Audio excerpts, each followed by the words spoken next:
thanks for having me. I'm really excited to be here. Yeah, this is my talk. I'm going to give you a little outline of what we're doing. I called it a journey before I realized I'd done that and was going to go back and call it something else. But yeah, welcome to your journey with me. First, a little warning, just some context of how my goal for this talk. I had a kind of a longer career than usual when you first get tenure. I just got tenure. And so it's sort of an opportunity for me I realize that I can start doing kind of what I want, what I'm interested in. And so these, what I'm going to be talking about, if you find yourself kind of later talking about the talk and you're like, you know, that was interesting, but it could have been a little better. That's by design. So I need some of your feedback. Like if you think the ideas I'm presenting, these are sort of like projects that are just getting started, and this represents sort of direction I'm thinking of going, and kind of being here for my sabbatical gives me a chance to kind of be with like-minded people who can kind of provide some great feedback on tweaks or things like that. If you think it's totally not the right thing, just keep that to yourself. Okay, so that's the warning. And then I'm going to talk a little bit about this idea of cultural landscapes, try to get an introduction to kind of get you in that frame of mind with me. It's something I've only started thinking about. It's actually inspired by some work I've been doing with Rochelle on that topic. So happy to have you here too. And then how I've thought about that from a natural capital accounting perspective. And so I'll talk a little bit about applying that to agricultural and food landscapes. And then the kind of focus is then developing a systems model to account for shocks to the system like climate or markets and things like that, and what that can do to these cultural landscapes. Okay, so first a little introduction. I'm here without my family, so a little shout out to them for letting me do this. Also, Italy is a really important place in our family. We love going there. In fact, this is my daughter in Siena, and her name is Siena, named after the town.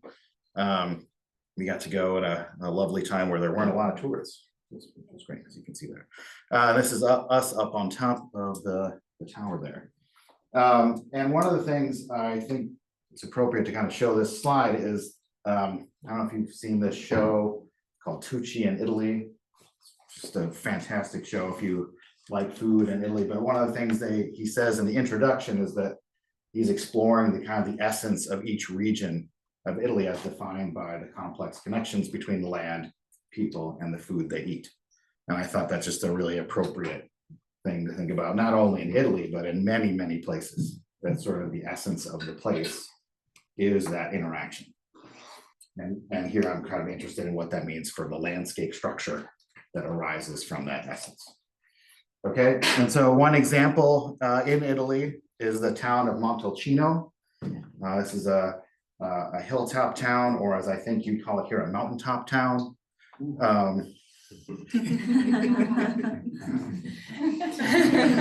can yell at me later about that. But one of the things that's kind of unique to the region is the wine, the Brunello di Montalcino it's called. And sort of down here, this is a bunch of tiles. Each tile represents a particular year. This is in the main kind of plaza of the town.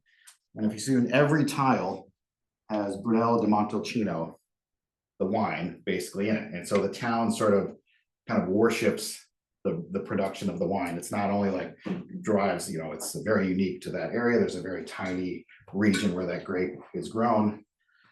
And so we spend time, you know, the restaurants have a little ode worshiping the wine there. And this is actually my brother sampling a flight. And then we were at a restaurant. I said, do you have anything special that you have that's not on the menu? And I said, sure. They kind of use the skins to make grappa.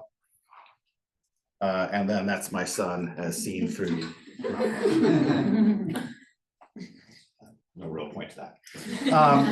But the point of the Brunello is this idea of terroir. Has anyone heard this phrase? Okay, someone, a student perhaps, want to say what it is? Yes. It's the elements of the flavor profile that are imparted by the landscape. Yeah, by the landscape. Great. And so the climate, soil, the tradition, and the terrain sort of come together. And that's the unique, we think of it, in ecological terms, this would be like endemism, right? Where the food has an endemic quality. That's not always true. It's sort of used to kind of market things like champagne, right? So champagne is another kind of wine example where it has to come from this region, and the varietals of champagne are grown in these very specific places.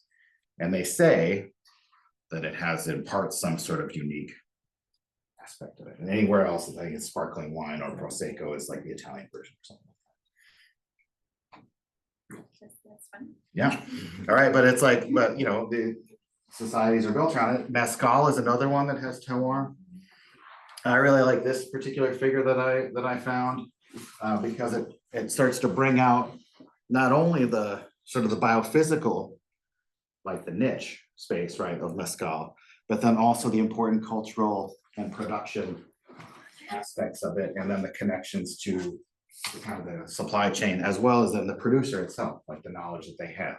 So all things sort of are embedded in this idea of terroir, and we can expand that idea. Oh, I want to add one thing before I go on. Also, that as these become recognized and they become important to the larger country that they're a part of, you can think of markets and policy emphasizing that terroir and supporting the idea, right? That we can expand this idea. That's kind of what Tucci was talking about.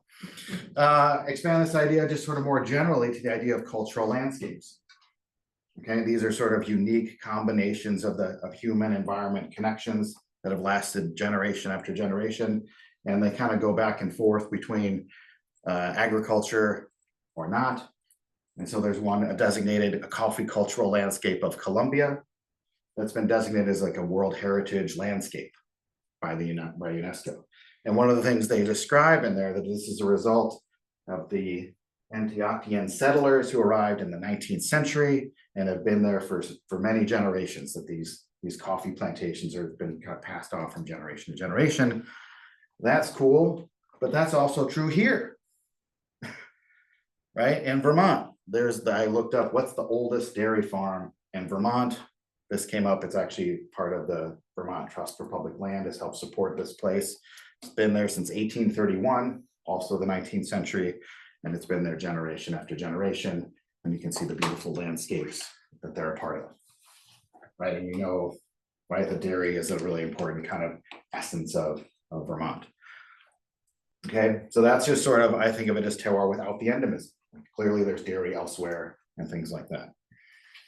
And so why do I bring all this up? I kind of hypothesize that not only in these, what's the essence of the landscapes, but we can kind of generalize this to any agricultural or food landscape. It's not just about this particular terroir, that most food landscapes probably have a culture kind of embedded and surrounded them. And I think as we think about shocks to the system and things like that, we may not be capturing enough the importance of the cultural embeddedness of that landscape. So that's sort of what I'm thinking about. And one of the ways I'm thinking about addressing that is to think through not only like what the particular food and cultural part is, but what are the services, the additional kind of services that are being provided in it. So this, because I'm coming at it from an ecosystem service background, obviously there's food production, we call those the provisioning services, not necessarily being recognized as, actively, but there are regulating services going on, like impacts on water quality, flood mitigation, or in this case, flood risks, pollination service, climate mitigation, all these things can be happening in those landscapes too. And of course, then the importance of the cultural services sense of place, recreation aesthetic. And so I think of, can we use a natural capital and ecosystem service lens to kind of view these cultural landscapes? And then one of the things we're dealing with now, of course, is impacts on climate, right? Biophysical challenges, and then potentially market shocks as well. And so this is sort of the systems approach and thinking about sort of the impacts of shifts on that. through a cultural lens. Okay, that's sort of what I'm interested in. And this is true, like, I think kind of actively right now in the United States. This is a screenshot I took from yesterday. That basically, like, we're no longer selling soy to China right now, and apparently that's about a third to half of the soy market to the US. That's a pretty big shock. Georgia's, where I'm from, our cotton industry is sort of on the decline, similar to, and you know, cotton is sort of a huge part of like being Georgian. Peanuts are doing okay, thankfully. In Florida, basically the orange industry is kind of going away, it sounds like. Biophysically, its niche space is moving into Georgia, which is disappointing to Georgians. And then, yeah, there's Vermont. And so I think, you know, I just kind of moving forward, I want to kind of see these shocks through a cultural lens. And then so what I'm interested in is sort of then being able to quantify then these diverse values and see to what extent that is a reflection of the culture too. And then thinking about that as sort of, these are the things we have to kind of consider as a lot of these areas are going to go through transitions, and what are the impacts of those transitions. Okay, and I just want to emphasize a point. A lot of us do, I think, niche modeling and biophysical assessments. I think that's like a critical first step. That's sort of like the trigger that is going to start nudging the systems to change. But I think the ability for them to change until there's some sort of collapse has to be seen through these other things. Okay. Okay, so the two projects that I'm going to talk, that was the long intro, is the natural capital accounting of foodscapes. This is a project I've just started, and I'm sort of trying to see if the idea of culture can be defined by the pattern of ecosystem services and the way the land is providing these services. And I think it'll become clear as I talk about that. And then if we think about how these systems are going to change in terms of the natural capital being provided to society, can we use this sort of systems approach to then identify the risk of those systems to changes, and what would be the impact of that? And then, so we're right now in the process of just sort of developing the idea. Okay, that's even sort of less well developed, and I'm going to try to describe it. Okay, so the first project, this is developing natural capital accounts for the Upper Mississippi River. And this is a project I'm doing. I co-own and founded a consulting group called the Natural Capital Insights. These are former members of the Natural Capital Project that sort of outgrew, be happy to talk about this, outgrew sort of the challenges of being at an institute and not being faculty members. Okay, and sort of where do you go? How do you kind of keep progressing? And how do you also do short-term kind of impactful projects without all the administrative challenges? And so we have a little consulting group, and this is a project we're doing with the Nature Conservancy's Foodscapes program led by Carlos Solis and Rebecca Fudge.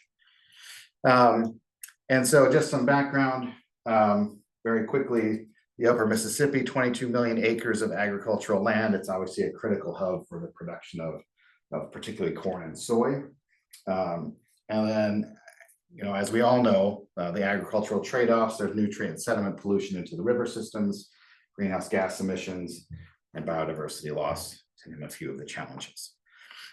And so the question is, they're interested in the adoption of regenerative ag, and are interested in sort of documenting the full benefits of that choice on the total value to the landscape, to the watershed. And so I'm going to talk in a second about the difference between services and natural capital and how we value those. But first, just to give you a sense of where this project is, we're in the scoping phase. We've just started the project like a few months ago. And so before we get to the full sort of assessment of the landscape, we're doing a simple little watershed called the LeSueur watershed. And that's just to document, can we first just create natural capital accounts? How is this going to look? It's not something actually we've done before. And so the watershed is just in southern Minnesota here, part of the Minnesota River, which feeds that into the Mississippi. And we thought it's a good representation sort of the entire landscape. I'll show you a map in a second, but it's mainly corn and soy. And so why should we use natural capital accounts? It provides a standardized approach. Essentially the goal of it is to first assess sort of the structure of the landscape, the amount of all the different land cover. We then derive what the services are and then the value they bring. And so that value basically gets tracked back to all of the natural assets. And I'll show you in a second. And my hypothesis that this is sort of set aside from the project, the cultural landscape part is not central to this project. It's sort of something I've realized is that the unique composition of the values being provided by the natural assets are a full reflection of the cultural values. It's sort of that essence. Okay. And so just a refresher, this is a slide Taylor helped, I think, create. I stole from him. It's a value chain. So just to differentiate services from capital. So we have our ecosystems, right? All the different types of land, they're providing a function. And to the extent that there are people benefiting from that function, it then becomes a service, right? And then there are other forms of capital that we've talked about, like human knowledge, infrastructure, and things like that, that can influence the benefit. And together that becomes the value of those services. And to the extent that we can track the contribution of ecosystems to that value, we can then apply that value back to the ecosystem, and that becomes the natural capital. Okay, that value for that ecosystem. Okay. Okay, so here's the setting. This is the Lesueur now with the crop data layer. The mustard and relish is just corn and soy, right? And then there's a few little bright green patches of peas. The gray areas are towns, and the blue areas are lakes and rivers. Okay, and then a little bit of natural areas, kind of the lighter greens. Okay, and so we're interested in sort of quantifying the value being provided, like provisioning and regulating and that sort of thing, and then reflecting that value back to the land itself. And this looks like a pretty uninteresting landscape. It's mostly corn and soy. And so what is the signature of this corn and soy dominated landscape? What does that mean? So I'm going to illustrate first pollination. There's not a lot of pollinator dependent crops on there. Soy is slightly dependent. We estimate around 5% of its yield is influenced, but nonetheless, I'm going to use that as an example. So the way pollination services work, this is a model I worked on with Taylor years ago, that if we're interested in a crop field right there, that's dependent to some extent on pollinators. Those pollinators are going to come from a natural area in the surroundings. And so we first modeled in the abundance of the bees in those lands, track them as they fly to that crop. When they arrive there, that's the service being provided, right? That's the kind of the people part. And then that with other infrastructure is turned into yield. And to the extent that there's a price for that crop, then that's the value. And now that we've been able to model sort of that contribution, we can then redistribute that value back on the landscape using our knowledge of pollination. Okay. Does that make sense? And then, so that's how that model works. And then the tools that we're using just to kind of recognize that is a software suite called Invest. You probably heard of it. Taylor helped create it as well. And so we're kind of working through using that. There are some pros and cons right now of how it's developed. It wasn't necessarily developed specifically to create natural capital accounts. So just to illustrate the pollination example, we apply the pollinator model and we can figure out where the service is being generated. This is the source of bees in the landscape. And then to the extent that that value is created, this is sort of, I'm skipping over a bunch of steps, but then we can account for that value being redistributed back. All right. And what this allows us to do is then we can kind of sum up the value being provided by the land cover types that value is arising from in the landscape and create an account. Basically, this is sort of the generation of value being provided. So corn and soy, this sums up to about $17 million worth of service. This is our kind of first estimate. And most of that value comes from the crop itself. There's actually pollinators that are kind of living in a little bit in the crop, and they can kind of self-pollinate that soy. And then the other interesting thing I want to point out is that this allows us to get a kind of a value per acre and sort of kind of the relative benefit. So even though the total is a lot for corn and soy, if we look at shrubland, you get, almost 4 times as much value per acre being provided because it's a much better quality habitat for bees. So when there's shrublands nearby soy, you get a little bit. All right, so this sort of profile value is arising from a corn and soy dominated landscape. If this were in Central Valley, California, it would probably look pretty different where there's almonds that require pollinators a lot. Okay, so just to kind of illustrate a little bit of zoom in here, the soy, all the green is where pollinators are needed and where a little bit is generated, and the kind of hot spots there, there's a little like farmhouse that has, there's like farmhouses surrounded by crops. They often actually have pretty good habitat for bees. And so that lights up as sort of the greatest value. The roads are lighting up when they go through the farm fields because we assume there's edge habitat along the roadsides. So this allows it, that's sort of that pixel level documentation. So one of the things we're going to be doing is then overlaying like public and private lands, and we can think of like the different types of contributions of that, okay? And we can also do that for sediment and erosion. I'm not going to walk through in as much detail, but the same process can be done here, where we're looking at erosion that comes off of crop fields. When the soil is eroded, we assume that there's going to be a reduction in productivity if you lose soil. And then as it gets exported from the fields, it goes into the water supply. And we then we assume that that's going to require some cleaning, right? And there's a cost of treatment. And so what that allows us to do is to think about where that erosion control is occurring, how much money that would save by being held there. And then I mentioned the regenerative ag, so that when we add regenerative ag, we can look at how much more value is created by those kind of practices. Okay. And again, we get a value per acre total from the both sources. And I think what this allows us to do overall is to create kind of fun sand key plots that look like this. This then is now that full sort of service ecosystem to service to value chain, right? And so this is sort of this right here is a stacked bar plot of the acres of each of these land types, and then the services that are being provided by them. And the far right is measured in the dollar values being contributed by these services through right. And so it allows us now to roll up back and forth. And so this sort of signature, we can kind of assign these to regulating and provisioning services. A corn, soy dominated landscape mainly is provision, right? And if we were in different landscapes, you can imagine if you were like in a recreational landscape, you wouldn't have as many provisioning, it'd be something else, right? There'd be more carbon and things like that. And so this is just sort of our first cut kind of thinking about this.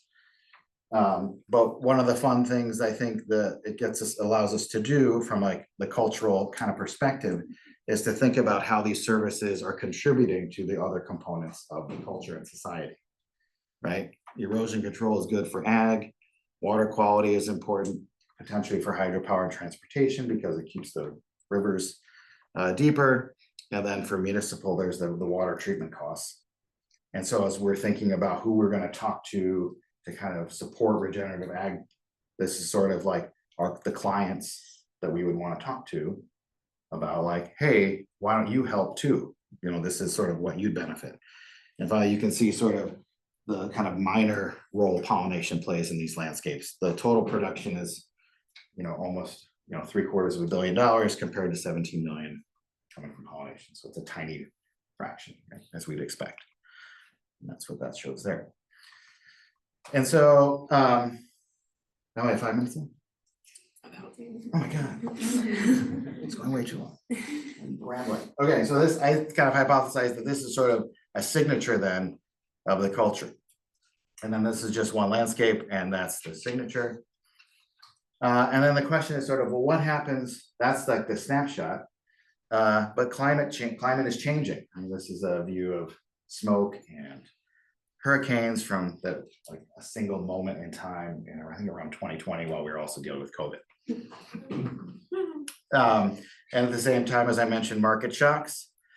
And so I'm going to go fast here, but one of the ideas, so to think about how do we manage these landscapes, there's sort of two approaches, complementary. One is this where to put things idea, and then the second is how do we get there? And the where to put things approach is to think about these regulating and provisioning services on separate axes. And if we think about this as the snapshot and our kind of, we're somewhere in this space, right? And if we're down here, we want to be moving up where we're maximizing both regulating and provisioning services. And so we've been, there are kind of ways to kind of think about this. This is an optimization. You can kind of, once you know all the rules, you can kind of work to then develop optimization routines to then figure out how a current landscape is doing and then what the possibilities frontier looks like. And this is something I was a part of a long time ago. And this idea is kind of continuing forward as the world, like agencies like the World Bank are using it to evaluate how countries are doing. So this is Liberia's current stat for economic outcome, which is largely provisioning service, and then how well it's doing in terms of natural climate solutions. And so we can kind of use that to identify, you know, what kind of land uses are getting there. And then, but what's challenging as we think about those transitions, I think, is that these maps and the analyses ignore the cultural elements and the human parts. And so if we think about an individual farmer, it can be very stressful. They have a sense of place. They're uncertain about what's going on. And we're not considering the whole supply chain. Okay.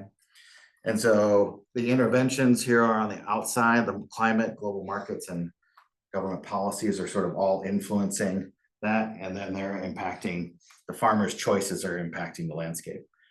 And so one of the things I'm interested in doing is considering kind of the distinguishing between the public goals and the private goals, and thinking through how important the natural versus human elements to farmer are to crop choices. And a colleague of mine that's on this project is looking at sort of niche space as a function of both biophysical and human elements and infrastructure. And she's able to tease apart then what's climate versus not climate. This is sort of a regression for corn. And what she's found is that a lot of the non-climate, more human infrastructure-based things are far more important than the biophysical. And that is true anywhere where there's blue, or these are basically places where other kind of components, and that can be the age of the farmer, other policies and things like that.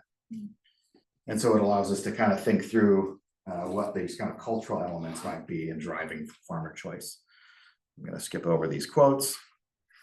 But what we're doing with the system model is trying to evaluate then from a farm decision, are they going to keep farming, right? Should they maintain current crop practices? They could sell their farm. It could get absorbed into another. They could abandon farming altogether, right? And that has implications for the processors that are that are a part of it. And if a processor goes out, farmers then have there's a feedback, right? And so we're interested in sort of thinking through then through a series of linked decisions like this.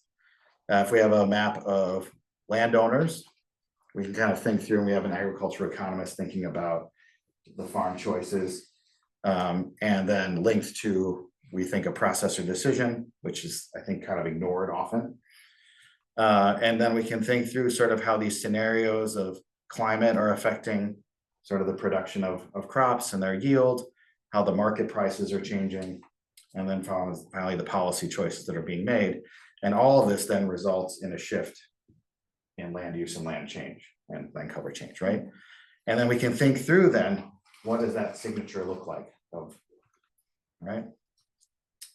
So we get something that looks like this. If we have this sort of these elements of the terroir sort of captured in the kind of choices that are being made, and the product of those choices then become the signature of the landscape, right? Through those kinds of analyses.